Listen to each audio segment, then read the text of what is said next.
सुप्रभातम। आज हम लोग अव्यय पर चर्चा करेंगे, है ना। पिछली क्लास में हम लोग संस्कृत व्याकरण में वर्णों को पढ़ा था।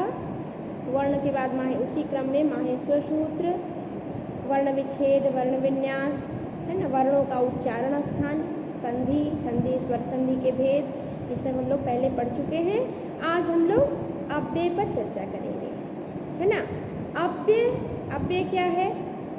अव्यय के लिए जब हम इस पर विचार करते हैं तो अव्यय वे शब्द हैं जो तीनों लिंगों में, सभी विभक्तियों में, सभी वचनों में सदैव एक समान रहते हैं, उनमें कोई परिवर्तन नहीं होता।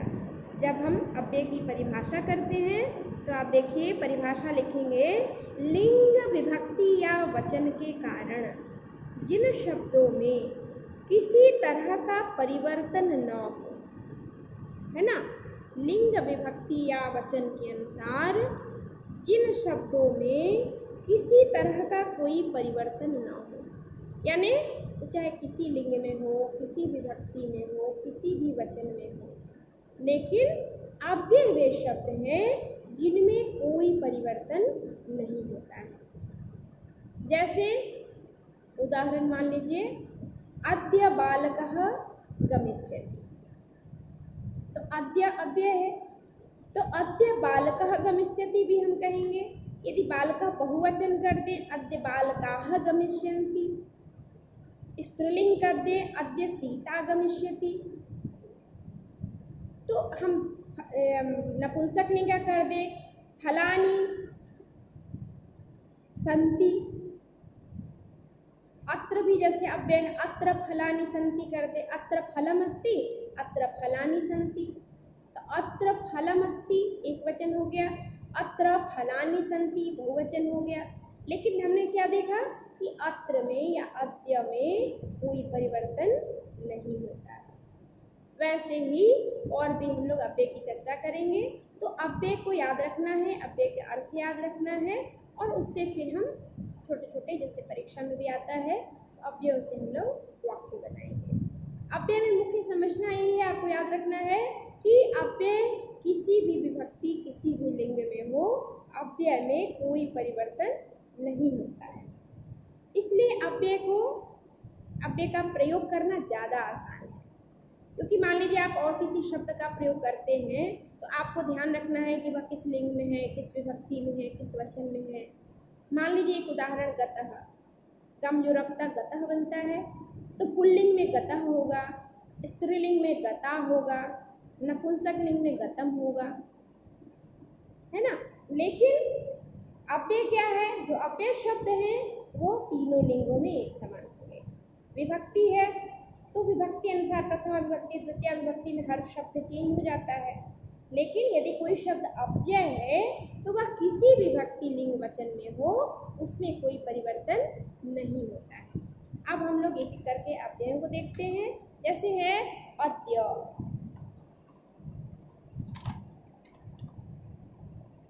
जैसे अद्य है, अद्य, अद्य मीन्स आज। तो अद्य का हम कहीं भी प्रयोग करें, एक वचन में, बहुवचन में, अद्य अहम गमिष्यामि, अद्य त्वम गमिष्यसि, अद्य सः गमिष्यति, कहीं भी प्रथम पुरुष, मध्यम पुरुष, किसी भी वचन में कहीं भी प्रयोग करें, उसमें कोई परिवर्तन नहीं होता है। वैसे ही हम देखते हैं शुरू से, अथ, अथ यानी हो गया अनंतर, यानी बाद में। कोई भी कार्य में जैसे हम कोई चीज़ प्रारंभ करते हैं, अथ कथा प्रारभ्यते, अथ कक्षा प्रारभ्यते, अब इसके बाद अब कथा प्रारंभ करते हैं, है ना। इदानीम, इदानीम मने इस समय, इदानीम किं भवति, इदानीम सर्वे क्लान्ताः सन्ति, इदानीम सर्वे कष्टे सन्ति, अभी सब कष्ट में है, परेशान है। और उसी के आगे हो गया तदानीम, तदानीम मने उस समय। याद रखिए कि इदानीम इस समय, तदानीम उस समय। पूरा, पूरा मने प्राचीन काल में, प्राचीन काल में, जैसे प्राचीन काल में राम नामक राजा आसीत, राम नाम पूरा प्राचीन काल में राजा थे, है ना। और फिर पूरा हो गया। इतस्ततः, इतस्ततः जो है यहाँ हम देखेंगे एक वर्ड है इतः और दूसरा वर्ड है ततः। इतः का मतलब होता है यहाँ से, इसमें दो अव्यय है, एक इतः है एक ततः है। इतः का मतलब होता है यहाँ से और ततः का मतलब होता है वहाँ से, और इन दोनों को मिला देते हैं तो बन जाता है इतस्ततः। इतस्ततः का मतलब होता है इधर, है ना। तो इस एक शब्द इतस्ततः में तीन है, एक हुआ इतः माने यहाँ से, दूसरा हुआ ततः माने वहाँ से, और पूरा मिला देंगे इतस्ततः तो हो जाएगा इधर। अद्य, अद्य पे तो हम लोग पहले ही चर्चा कर चुके हैं, है ना। उसके बाद है स्वः। स्वः यानी कल, जैसे हम कहेंगे अद्य बुधवासरः तो स्वः गुरुवासरः, यानी आगामी कल, आगामी कल।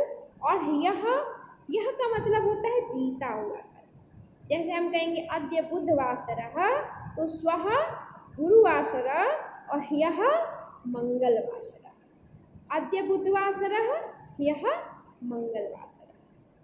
और स्वः के अगला दिन हो जाएगा परस्वः। स्वः माने कल, आगामी कल, और परस्वः माने आगामी कल की एक दिन बाद, जिसको आप हिंदी में परसों कहते हैं। वैसे ही है अन्यद्युः। अन्यद्युः यानी दूसरे दिन, और पूर्वेद्युः यानी पिछले दिन। फिर पुरः, पुरः माने आगे, और पश्चात मीन्स पीछे।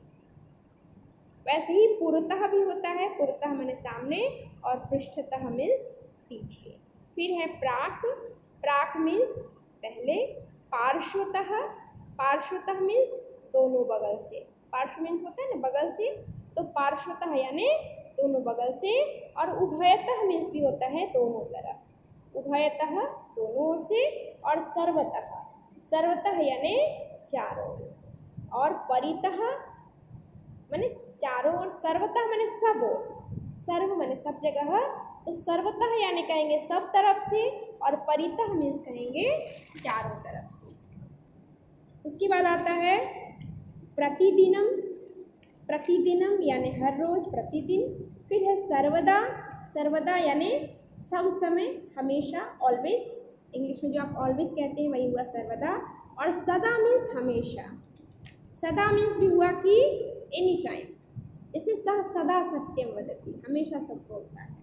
फिर है दिवा, दिवा मीन्स दिन में। नक्तम, नक्तम मीन्स रात्रि में, रात में। सह साकम साधम, इन तीनों का मतलब होता है साथ के अर्थ में, है ना। ऋति, ऋते मीन्स बिना हुआ। और सायम, सायम माने शाम का, शाम का समय, सांझ काल, सांझ, सायम। और प्रातः मीन्स सुबह, भोर। और ऊपरी, ऊपरी मीन्स ऊपर। और अधः मीन्स नीचे। और ये तो याद रखना ही है, तो प्रयोग भी इसका बहुत होता है। अत्र, अत्र मीन्स यहाँ। यत्र मीन्स जहाँ। तत्र माने वहाँ। कुत्र, कुत्र मीन्स कहाँ। यदा, यदा मीन्स जब। तदा, तदा मीन्स तब। कदा, कदा मीन्स कब। और यथा और तथा, यथा तथा का प्रयोग हमेशा साथ होता है। यथा माने जैसा, तथा माने वैसा। जैसे उदाहरण होता है ना, यथा राजा तथा प्रजा, जैसी राजा है वैसी प्रजा है। फिर अपि, अपि मीन्स भी। एव, एव माने ही। सर्वत्र सब जगह। अन्यत्र, अन्यत्र माने दूसरी जगह। फिर नीचैः, नीचैः मीन्स नीचे।